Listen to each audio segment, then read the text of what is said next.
Like when I looked at the numbers side by side, the $100,000 deal basically closed in 9 months, whereas the $22,000 a month deals were closing on an average of 12 months. So my question was like, okay, why aren't we focused on that vertical where the deals are 5 times the size, but close in 75% of the time? Look at the deals that are on your non-ICP list, the deals that you lost, that are the biggest deals you lost, the hardest to close, that took the most time, that wanted the most resources. Because then you have like almost like 2 levels, right? You have the stuff that you move towards, and the stuff you're like, hey, we got to stay away from that because that bit us in the butt before. We see all these methodologies. We see Medic, BANT, we see Challenger, we see all these different sales methodologies. But like the one thing that most of them are missing is that they're all internal looking. So they're all looking at the process you need to do for you. They're not really focused on an emotional process around your prospects.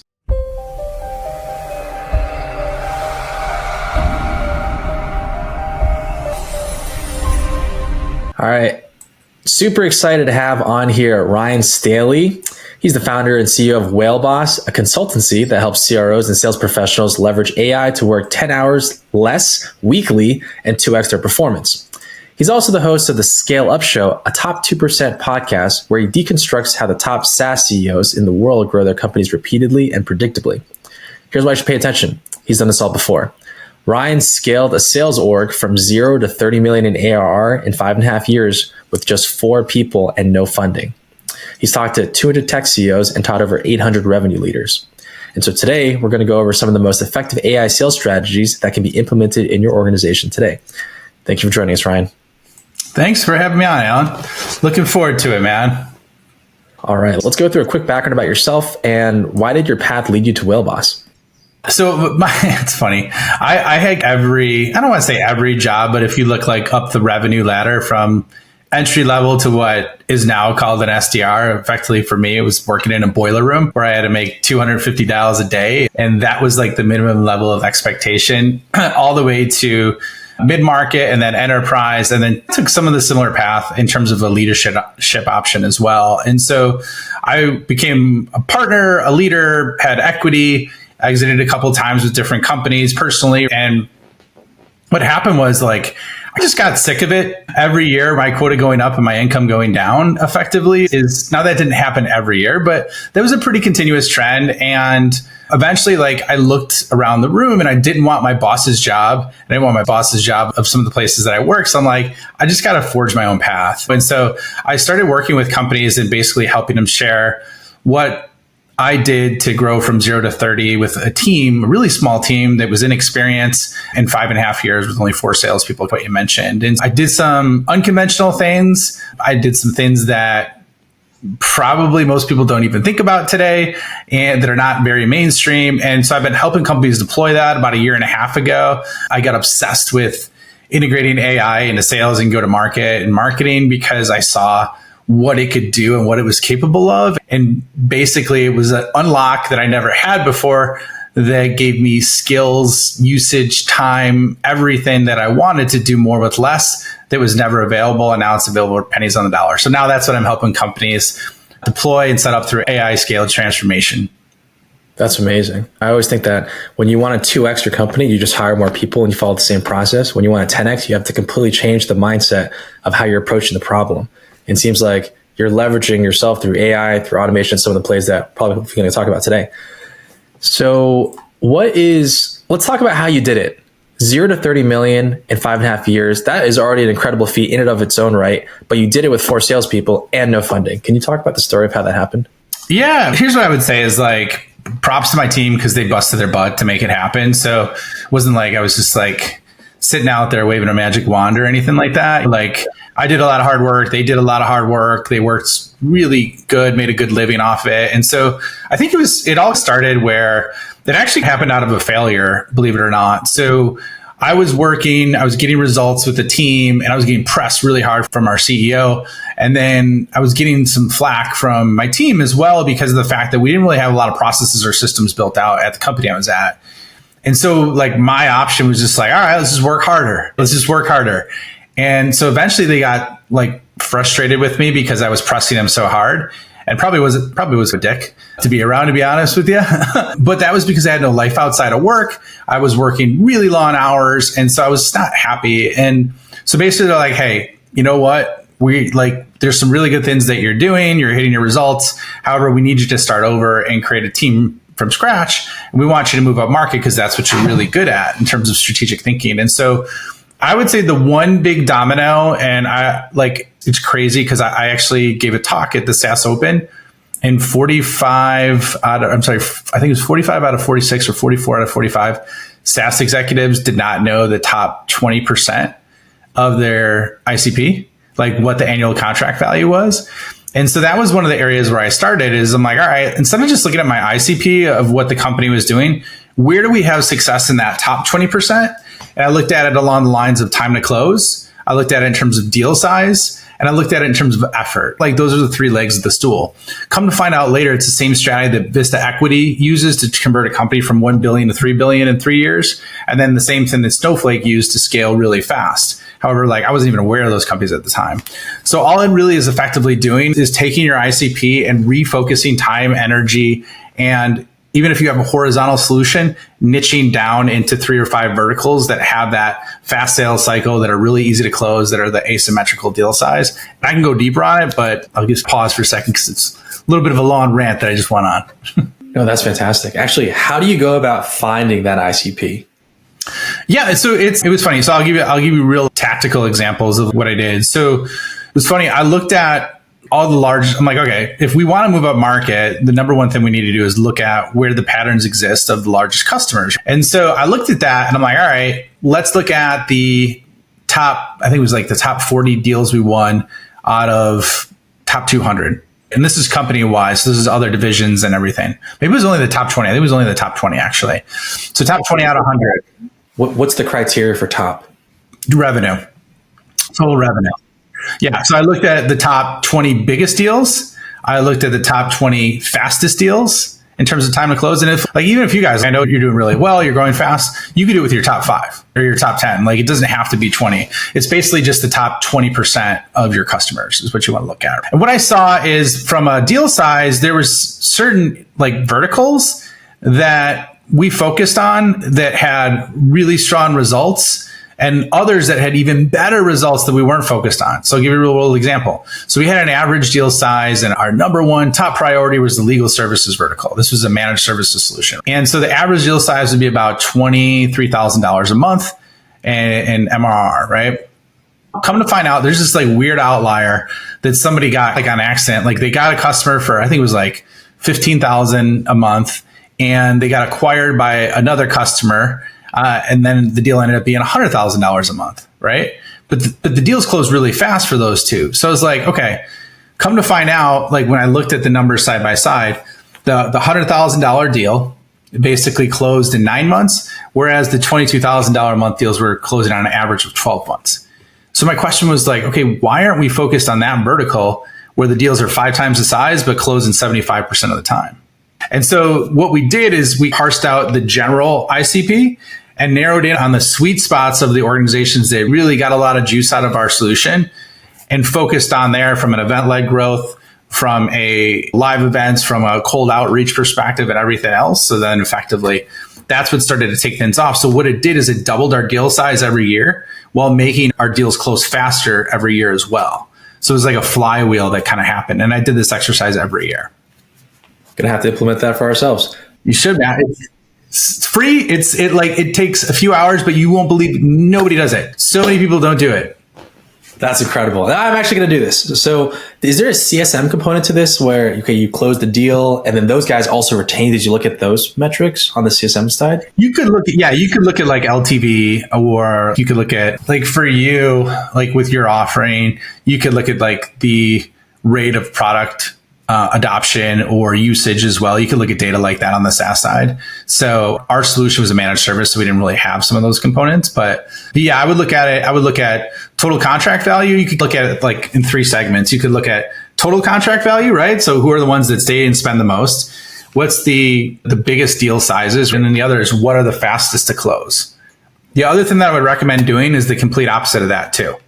Look at the deals that are on your non-ICP list, the deals that that you lost that are the biggest deals you lost, the hardest to close, that took the most time, that wanted the most resources. Because then you have like almost like two levels, right? You have the stuff that you move towards, and the stuff you're like, hey, we got to stay away from that because that bit us in the butt before. It's one of the most effective things that most people don't have is like a non-ICP. Yes. Okay. Got to remember that one as well. Then once you figured out your ICP and non-ICP, how did you orchestrate that into the rest of your go-to-market? Yeah. So really what to do is like from there, we had a named account approach with our team so that they stayed hyper-focused. That was like phase one. And then what happened is that naturally, we also encouraged them to do functional specific events for those people. So for example, if we were targeting retail, we wouldn't just target like CIOs. We wouldn't just target CIOs in general. We would target a CIO in retail and this specific sub niche of retail in like the grocery and supermarket area, for example. So we niched down. And then what happened is we built out names for ourselves, accelerated a referral engine. And then at the same time, we attacked the board members. And when I say attacked, I mean that like nicely, not like physically attacked, but we went after them as customers and would target board members of those event groups because they have massive clout. Otherwise they wouldn't get to the board. And then that also helped accelerate it as well. So down the road, after the team matured, what we started to do is more segmentation in terms of effectively verticalizing different reps across 2 or 3 verticals, as well as geographic, basically restraints on them as well. Got it. So the 10X was still finding the ICPs, and then the rest of it was more optimization. But any other 10X plays that you would recommend to get to the 0 to 30? Here's one that like, it's so funny because you see so many sales methodologies out there. And it's funny. I was even talking to someone, I'm not going to say what name of the company it was, but they were an executive at like $100 million plus methodology company organization, if you will. So let's just keep it at that. And I'm like, you know what? Like, we see all these methodologies. We see Medic, BANT, we see Challenger, we see all these different sales methodologies. But like the one thing that most of them are missing is that they're all internal looking. So they're all looking at the process you need to do for you. They're not really focused on an emotional process around your prospects and the political orchestration of that. And so that's more relevant, obviously, with bigger deals. But I think that's one of the things that's missing. And so we focused on that and had not just like you would like in CS, like you got to probably relationship rankings that you're targeting for or looking at with your existing customers, right? We would do that along the sales process and identify gaps in relationships we had very early and even almost grade them so that we could qualify or disqualify out deals pretty easy.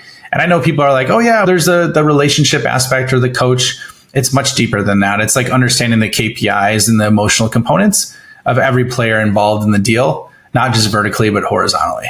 Okay. And so you would assign like VP of marketing has this KPI. We couldn't get a call with them for the past, this deal is at risk, things like that.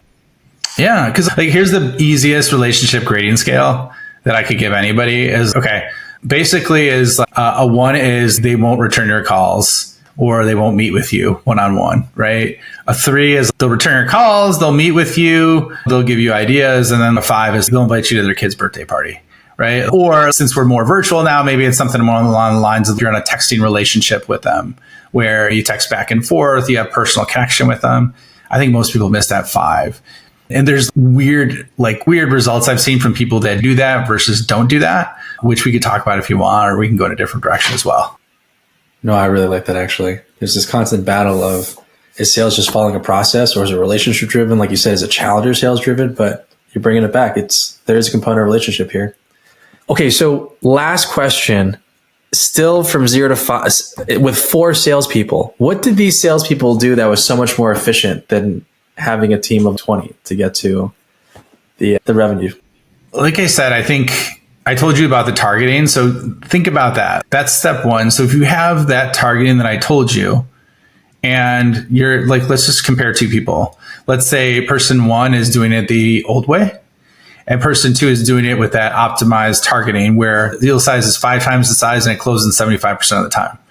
Like if your funnel or your pipeline is all those people and not the shit, even if you have way less, you're going to exponentially outperform those other ones. We did that out of survival because we had to self-source appointments and get those through events in other areas. So if we didn't crush it once we were in front of someone and get to the right people and be hyper efficient with our time, there's no way we would be able to do that. And the other thing that I think is really good, there's a couple of things that I would tap into today. Like, I've gotten a lot of customers from my podcast. Like, you could do an amazing job of getting customers for your podcast, and then like systemizing referrals from existing customers. Like, I've done a lot with that too.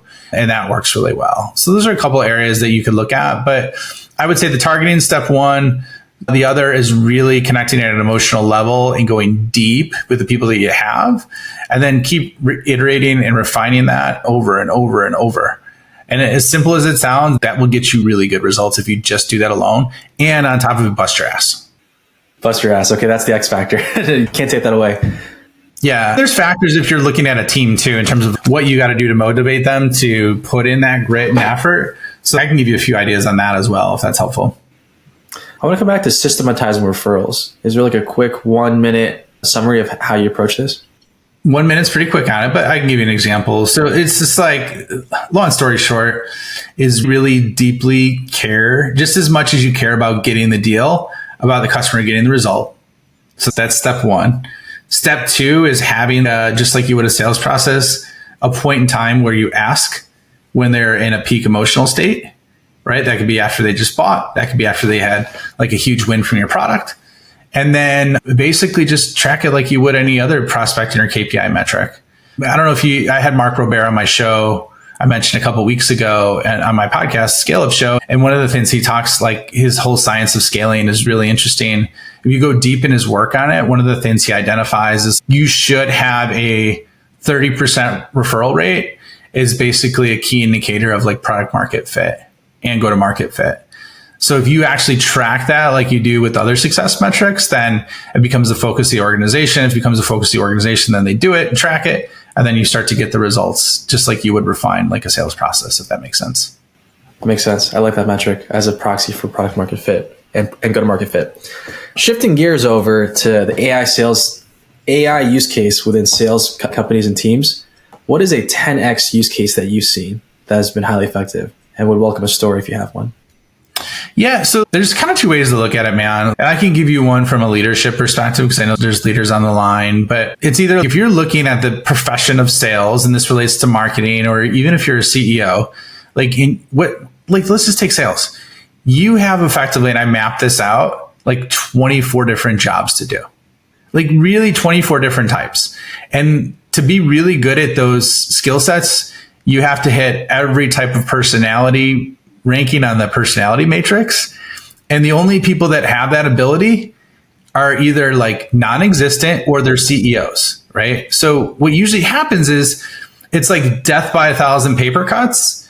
And then what I think AI can give you is life by 1,000 power-ups. So instead of getting all those like time-sucking piranha energy, or I should say energy piranhas like sucking at your life, if you find a way to streamline it, you could effectively free up all that noise and garbage in your closet and have something really clean and effortless and focus on the 4 to 6 things. So that's like kind of the big picture, how I would look at it. And if you look at this, isn't anything new. This is what happened with Ford when the Model T, right? Same thing.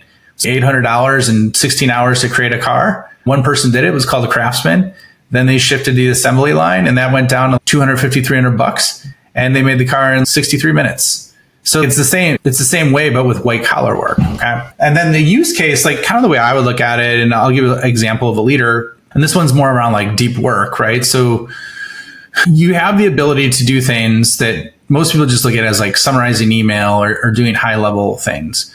But do you know what Sam Altman's favorite use case for ChatGPT is?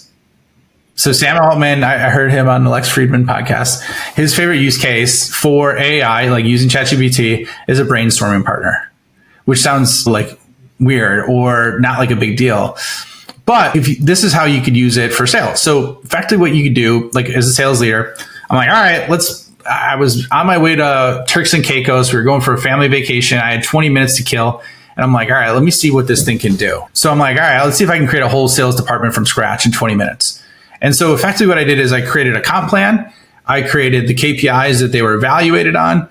I created a monthly like management cadence and weekly cadence on to hold them to those KPIs. I created a tech stack for under $1,500. Actually, the AI came back with one for $400. And then on top of it, a job description that was in the voice of Tesla's like basically mission, vision, and value statement, right? And then on top of it, there was a couple other things I did, but I did all that in 20 minutes. And was it perfect? No. But it got me 95% of the way there. If I tried to do all that manually, that would take me like 8 hours, right? And I did it in 20 minutes. So that's one micro use case that I see that can be replicated across a lot of other jobs to be done in any kind of sales or marketing motion, if you will. You have to provide the AI a lot of context in the beginning, and you start like a chat GPT instance and you have to seed it with all this information. Are you able to take this context and apply it for other organizations? This is the prompt you guys should use. Is that how you're utilizing this?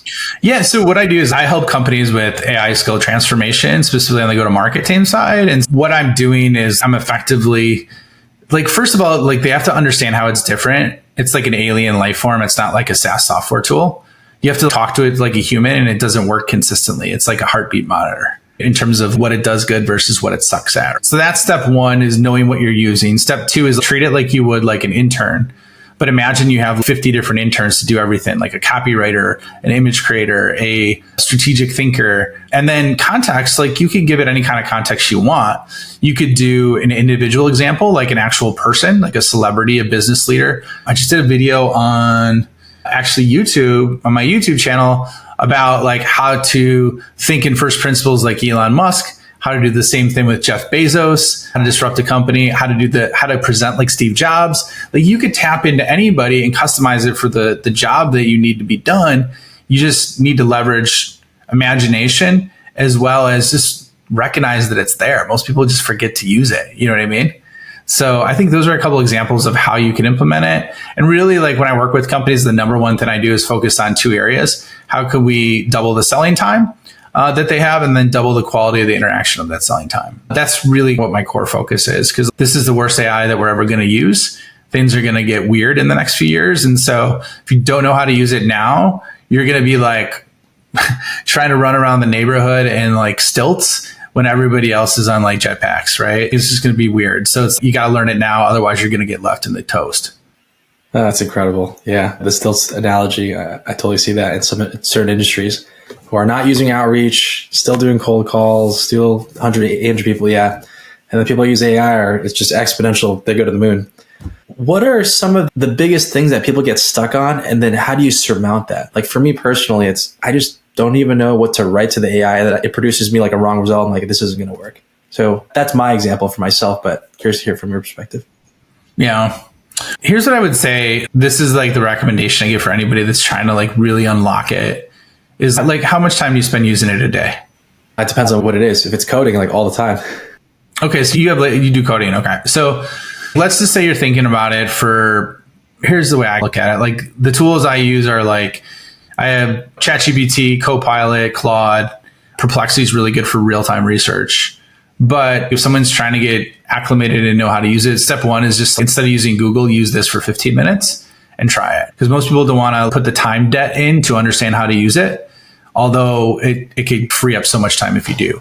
So that's step one. Step two is like, at the end of the day, when you close up your computer, before you close up your computer, write down what you used it for. And then just write down like any ideas you have of what else you could potentially use it for. And just keep it in like a sheet stock or an Excel doc, and just do that daily. And then in terms of customization, just remember like the way that the AI models are designed, like the large language models, is like think of it, there's so much information.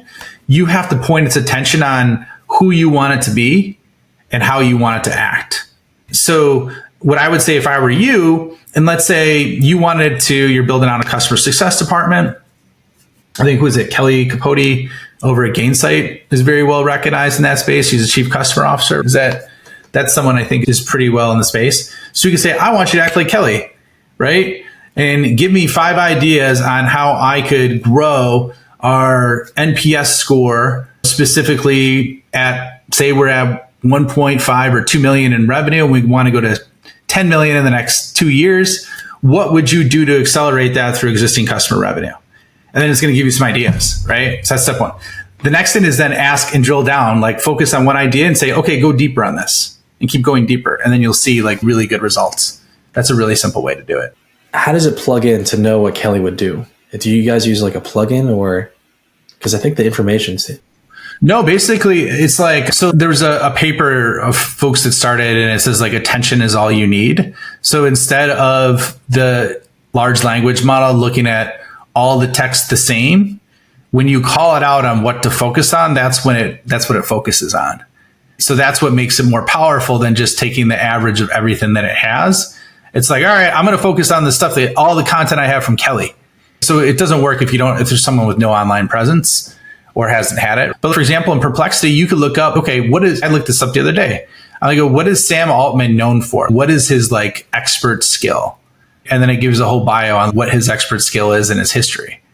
You could then plug that in and say, okay, I want you to act like this with this expert skill and do this for me. That's another way you could leverage it. Yeah, this is super powerful. Once you get plugged into all the data sources, it's going to give so many much better answers than what we have today. Like you say, it's only going to be exponentially better in the coming days, years, decades. Ryan, it's been a pleasure. Thank you so much for coming on the pod. How can people find out more about you?